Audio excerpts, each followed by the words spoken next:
trick with that is you have to model the exit so everyone gets out at the same time. I mean, it's not an easy program. Once the money goes into the deal, the project has to be completed in 30 months. You just can't take the land and wait and see what happens. And just because you have opportunity zone, like the Virgin Islands, the whole island's an opportunity zone, that doesn't matter. It's nice, people will look at it more, but you still have to have a real deal that's shovel ready that makes sense. Yes?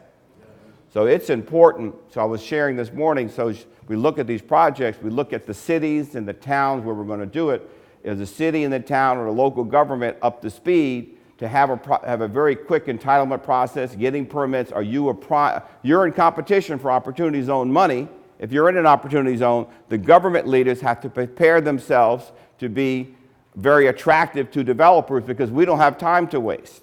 We know when we get into a development deal, there's three things that affects us: the cost of money, it's the cost of building materials, which is an issue with this whole tariff thing with the Chinese at this point, and just time and change in the economy.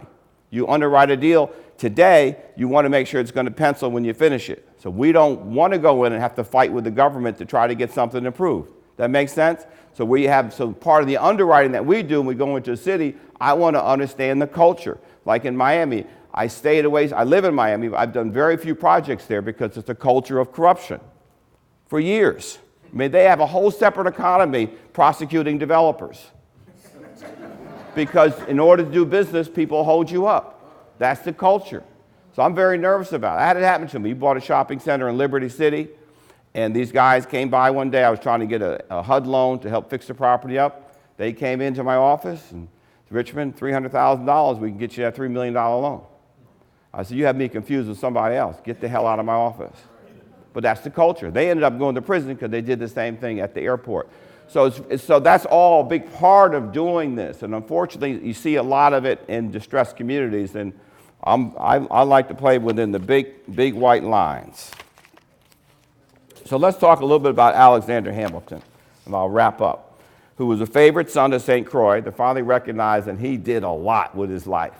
He was a troubled individual, just like all of us.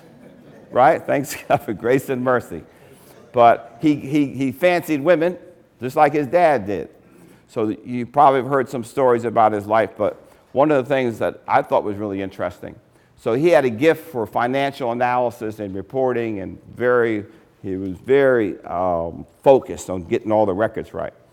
So as the story goes, he had fell in love with a married woman in Washington, D.C. And he had made love with her. He got caught fooling around with her, and the husband came to him and said, what are you doing? I'm going to beat you up or whatever. And the guy was a big lawyer or something, who Alexander said, well, I really enjoy your wife. I'd like to continue enjoying her. And he said, well, his husband, I guess, from the story, he wasn't that much into his wife at that level. So he said, I'll pay you if you allow me, if I can enjoy your wife when I want to.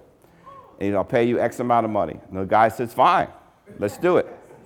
So he did it, and then Alexander Hamilton's career was going up, and the guy had an idea that he would blackmail him for fornication. This was the first sex scandal in the presidency's office because he was part of Washington's administration, right? Then we had Kennedy and Clinton and Trump, right? But Hamilton started this mess. So as it turns out, I'm almost done. As it turns out, the guy broke into his offices, burned the records because he knew he was a copious note taker, but he had a second set of books. And the second set of books showed when he was with the woman at what hotel, what time and place, and the records of the payment he made to the guy.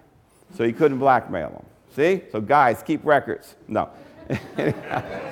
Lord help me. But was pretty interesting. Yeah, right.